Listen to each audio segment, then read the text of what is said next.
Leaders. Guy Citbon, bienvenue à Leaders.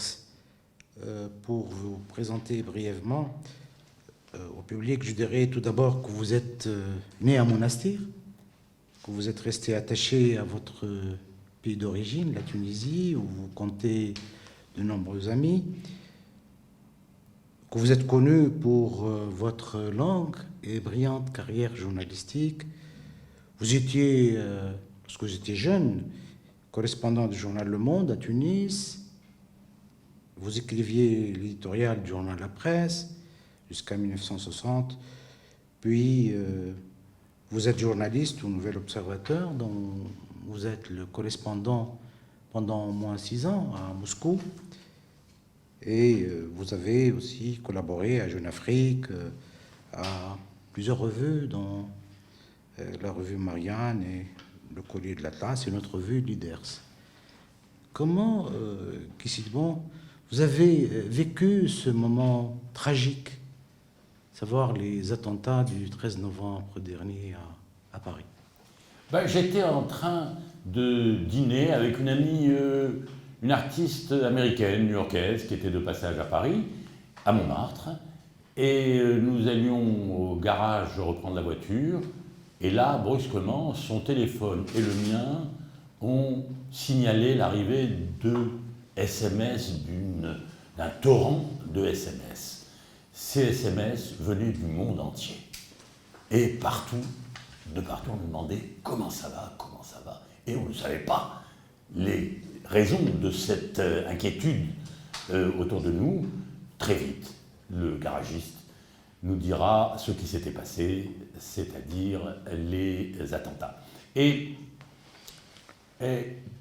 c'est un moment qui est marqué dans la mémoire, comme sculpté dans la mémoire, un peu comme le 11 septembre. Tout le monde sait où on était le 11 septembre.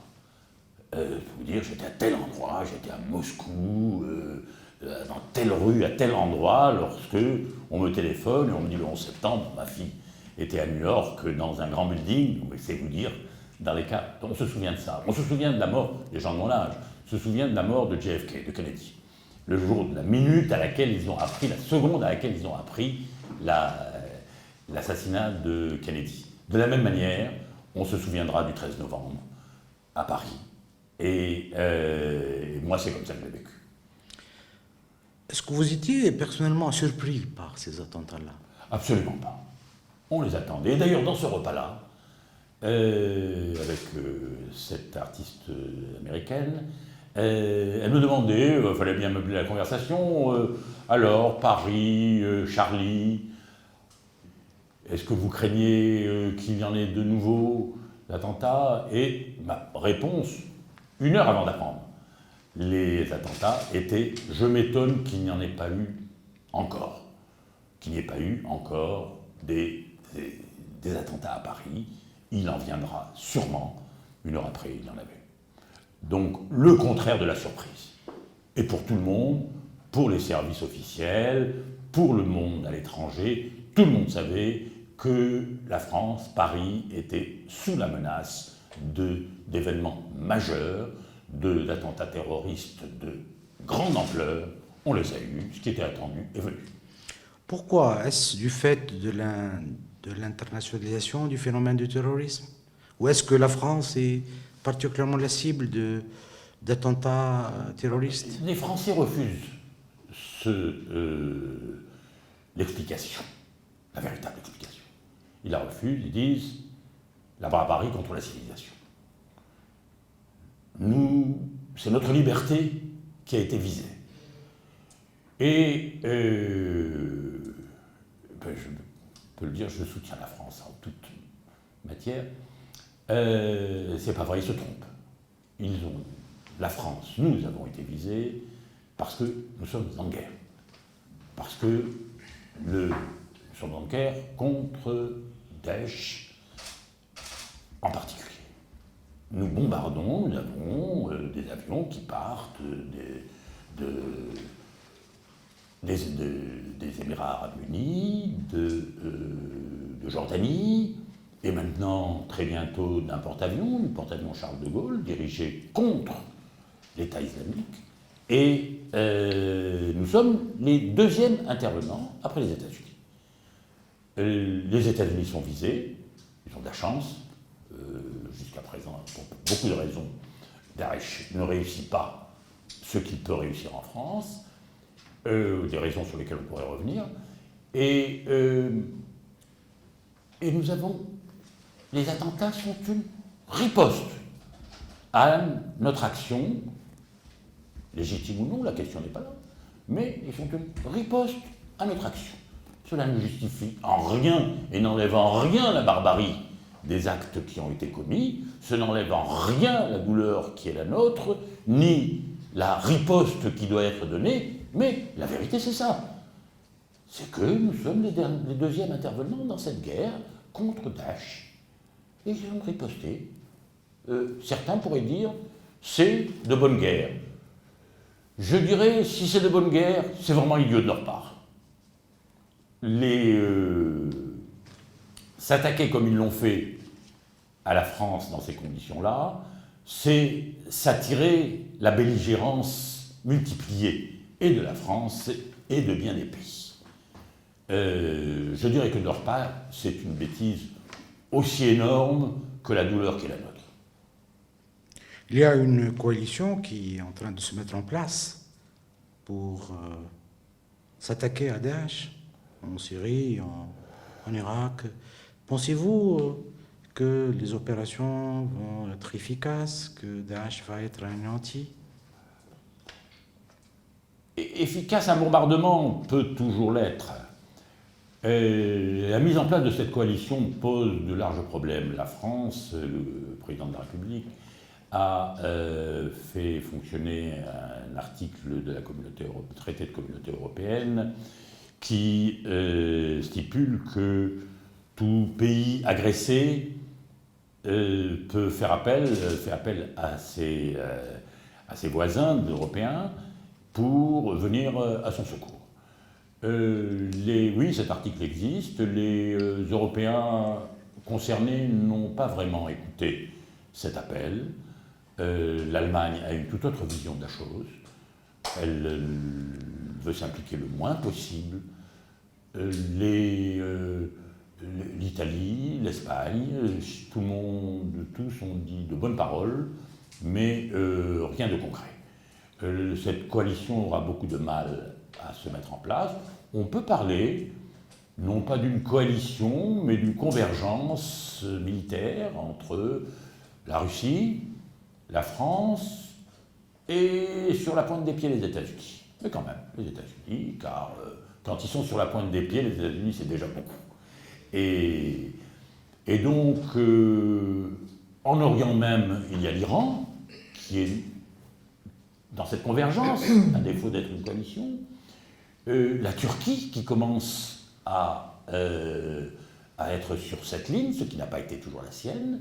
Et donc, ça fait beaucoup de très grandes puissances contre Daesh. Est-ce que ça suffira pour éradiquer et anéantir le phénomène Daesh, qui est autant psychologique, idéologique que militaire? Je n'en sais rien. Oui, surtout après les attentats de Paris, beaucoup d'observateurs disent que en fait, c'est l'effet du boomerang, et Daesh n'est que la créature des Occidentaux. Est-ce que vous accordez du crédit à ce que disent ces gens-là? Définitivement non. Non, Daesh, bébé des Américains, c'est une vision purement polémique. Lorsque Daesh est apparu, c'est-à-dire lorsque la branche irakienne de Al-Qaïda a débordé sur la Syrie et que l'État islamique irakien est devenu Irak-Syrie, à ce moment-là, tous les acteurs de cette guerre qui durait déjà, et ceci se produit donc hier encore, en 2014, 2013-2014, ça date de un an et demi.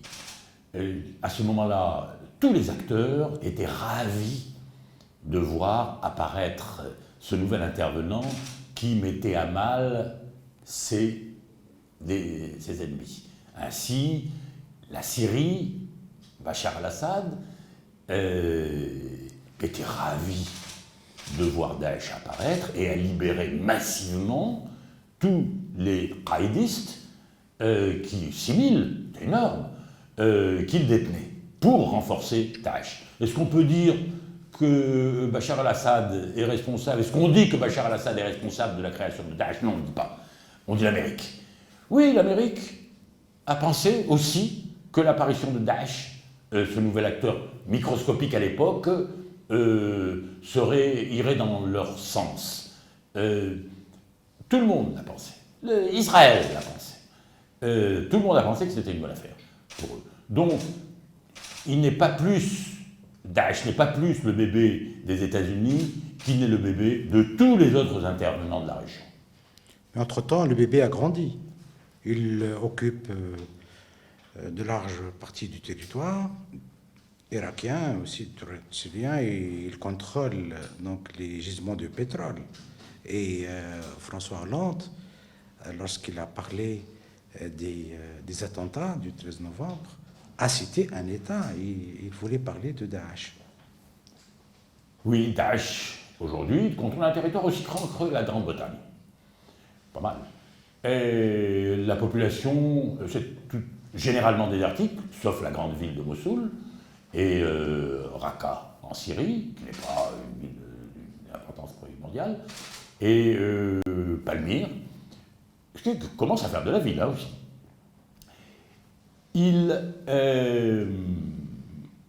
Ses troupes sont évaluées à 30-40 000, ce qui est énorme, et en dépit de tous les coups qu'il reçoit, ses effectifs ne diminuent pas. Les nouvelles recrues sont par milliers chaque mois. Ils ont un réservoir de combattants qui paraît inépuisable. Ils ont des ressources financières venant de la vente illégale du pétrole, illégale évidemment, du pétrole. Et certains parlent d'États européens qui achètent du pétrole à Daesh. Ah ben tout le monde, n'importe quel commerçant irait en Turquie et ferait une belle affaire en achetant du pétrole à bas prix. À moitié prix. Qui va refuser ça? Évidemment, tout le monde s'y met, et ça rentre dans le commerce mondial. Ce ne sont pas des quantités colossales, mais il suffit très largement à donner des moyens tout à fait impressionnants à Daesh qui a les moyens d'acheter un jeune garçon tunisien, la vie d'un petit Tunisien étudiant dans la mer et dans la misère que ne peut pas faire le marché. Et cet enfant a déjà été sensibilisé psychologiquement, idéologiquement, intellectuellement par les discours, les prêches, les vidéos, les leçons de l'éducation militante diffusées sur Internet. Donc il est déjà sensibilisé, il pense faire du bien à son peuple, à sa famille, à sa maman, en allant dans le combat, qui lui donnera aussi une enveloppe de 10 000 euros, qui va sauver sa famille pour 2 ans ou 3 ans. Et tout cela, entre la sensibilisation idéologique et l'appât que donnent les moyens de Daesh, oui, leurs réserves humaines sont inépuisables. Oui, à propos de Daesh, vous écriviez dans l'Atlas, dans le courrier de l'Atlas, que Daesh n'est pas l'islam. Je pense que vous attirez là l'attention sur la nécessité de ne pas faire d'amalgame entre islam et terrorisme. Oui. Et il y a l'islam en Occident, hier encore on disait la chrétienté, hein. Il y a un siècle on ne disait pas l'Occident, on disait la chrétienté. Le mot islam est d'une part extrêmement prestigieux auprès des savants, auprès des islamologues, auprès des poètes, auprès des artistes, qui y voient comme un contrepoint brillant à l'Occident. Et puis vous avez une autre vision, qui est celle de l'ennemi millénaire. Ceci est extrêmement profond, enraciné civilisationnellement, au-delà même de l'histoire. Donc le mot islam, pour beaucoup en Occident, est un gros mot. Ceci ne serait rien si ça ne se doublait pas d'une formidable méfiance actuelle contre l'immigration. Beaucoup de pays européens, je dirais la plupart des pays européens, éprouvent une méfiance folle vis-à-vis de l'immigration, et spécialement de l'immigration musulmane. Ils n'ont pas de méfiance vis-à-vis de l'immigration chinoise, de l'immigration indienne, pakistanaise, etc. Ils ont une méfiance pour l'immigration arabe. Et donc, aller additionner là les préjugés historiques à l'inquiétude actuelle, et vous avez ce sentiment négatif global sur l'islam. Or, dire que Daesh, qui est une hérésie à l'intérieur de l'islam, comme il y en a eu des centaines et des centaines, de la même façon, il y a eu des hérésies au sein de la chrétienté. Tout à fait. Il y en a aujourd'hui qui ont, comme Daesh, peut-être moins, ça dépend de l'époque, mais qui aujourd'hui encore, vous avez aux États-Unis, dans le Montana, une secte chrétienne qui est une véritable religion, avec son pape, etc., les Mormons.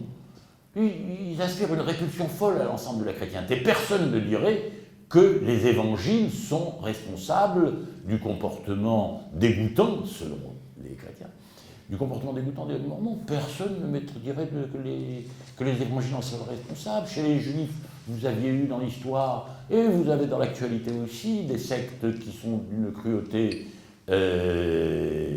qu'on ne confond pas avec les Juifs. On ne dit pas que c'est la Torah qui est responsable. Là, on vous dira, j'ai assisté il n'y a pas longtemps à une émission de radio française où un grand sémanticien disait 5 fois par jour, les musulmans, pris dans leur prière, invoquent la malédiction contre les chrétiens et les juifs. C'est pas vrai. Mais il le dit et ça passe. Et vous avez ce discours-là qui confond effectivement cette hérésie à 1,5 milliard d'humains qui appartiennent à cette ère civilisationnelle.